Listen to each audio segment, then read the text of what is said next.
It's become somewhat of an inside joke for young generations. Why was I taught that mitochondria is the powerhouse of the cell, but not how to do my taxes? And while mitochondria is important, it's not on many young adults' minds once they break into the real world. That's Genevieve.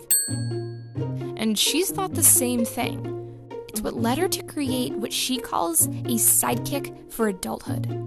I'm Genevieve Ryan Belair. I'm the founder and CEO of Real World.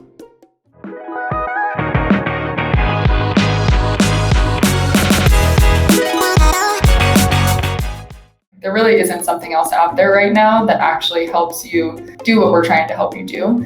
And so we want to be the product that is all about simplifying adulthood. That's our mission statement. In one study, 81% of students said they thought high school should prioritize the development of real-world skills rather than have students focus so much on specific subject matter. So, what does Real World provide for its users? Real World is a platform, marketplace, and community to navigate adulthood. So we essentially help young people almost onboard into life after school by setting them up for success across their finances, healthcare, taxes, employer paperwork, kind of all of the life stuff that you typically don't learn in the classroom, and provide really a one-stop shop experience to help sort of succeed as a young adult. What was your initial inspiration behind creating Real World?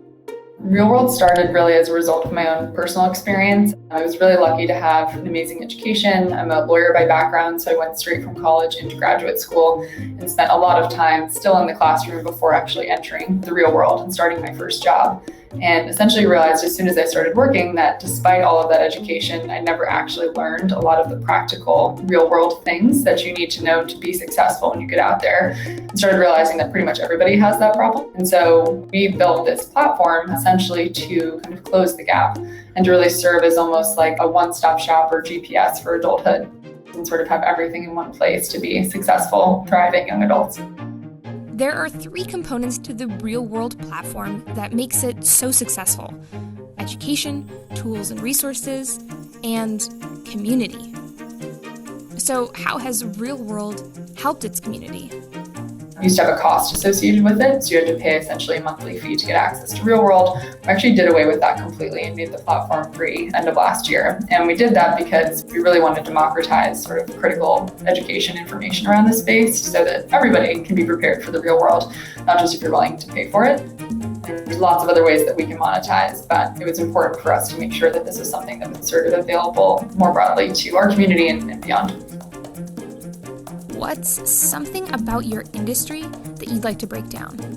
What's exciting about what we're building is that I think it is a product that could not have been built 5 years ago, even maybe like 2 or 3 years ago. And the reason for that is that as we start building out this platform that is sort of like a centralized place to navigate adulthood, there's a lot of interesting technology that happens within the product to make that feel like a really personalized experience. So whether it's things like us allowing you to save important information in a secure way or sync different accounts into the platform itself, these are actually things that were not possible like 5-10 years ago. And so what we've been able to do is tap into sort of like the innovations that are happening within the industry already to build a product that's almost forward-looking. And so we've been able to take advantage of a lot of those different trends as we've been building our own platform so that we can truly be this hub where all of your sort of life stuff comes together. What are some milestones Real World has achieved that you're most proud of? The last couple of years have been really exciting for us. We're building a new product, building a new category. Again, there's not another product that has really taken on adulthood. And so being the first of its kind has its own excitement, but also has its own challenges because you're truly building something out of nothing. There's not really a product or a company you can look to say, we're going to make like a 2% or 5% better version of that.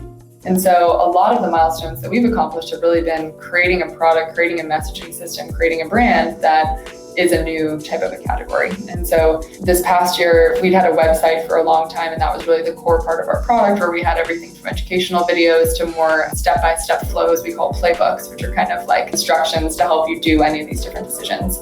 We released a mobile app this year, which was a huge milestone because it's allowed us to actually be more a part of your life as a user, to remind you to do different things, pay your rent on time, make sure you get a dentist appointment every 6 months, like be a little bit more integrated in terms of being that sidekick for adulthood. And now we're really focusing on positioning Real World as sort of the category defining product in the space. If you think about it, Real World's main competition is Google. So how can they compete with that? Well, Real World uses colleges and universities as channel partners to introduce their platform to recent graduates. One such university is Genevieve's alma mater, Princeton. They also keep all their information in one space where people can easily find it and schedule it into their daily lives. That's more than Google can do. All right, what's one piece of advice you wish you'd known before becoming an entrepreneur? I wish someone would have said it is very non-linear to actually build a meaningful company. It oftentimes, you really only hear the highlights. You don't hear about like all of the late nights, all of the challenges, the fails, the like 2 steps forward, 2 steps back type of process that it takes to actually build something new. And that's part of the excitement of building something new, is that you're literally creating something out of nothing, but it's a really challenging process. So I think I wish someone had just said, it's okay if things, don't go like this. As long as they get here, you can take sort of a lot of different ways to get there, and you most likely will have to go down those different paths. What should everyone consider before becoming an entrepreneur? If you're going to build something, make sure it's something you really deeply care about, because it will truly be your life for years. And it should be something that is a problem that excites you in and of itself, not just a solution that excites you. Because the reality is that when you're building something, you'll realize, at least I realized, the solution that I thought we needed to build was not the right one. We had to continue to learn from users, what do you actually want us to build to solve this problem for you? So falling in love with a problem space, falling in love with a need that someone has, as opposed to a beautifully designed solution that you think is great, is sort of critical to make sure that you're actually building something that's meaningful.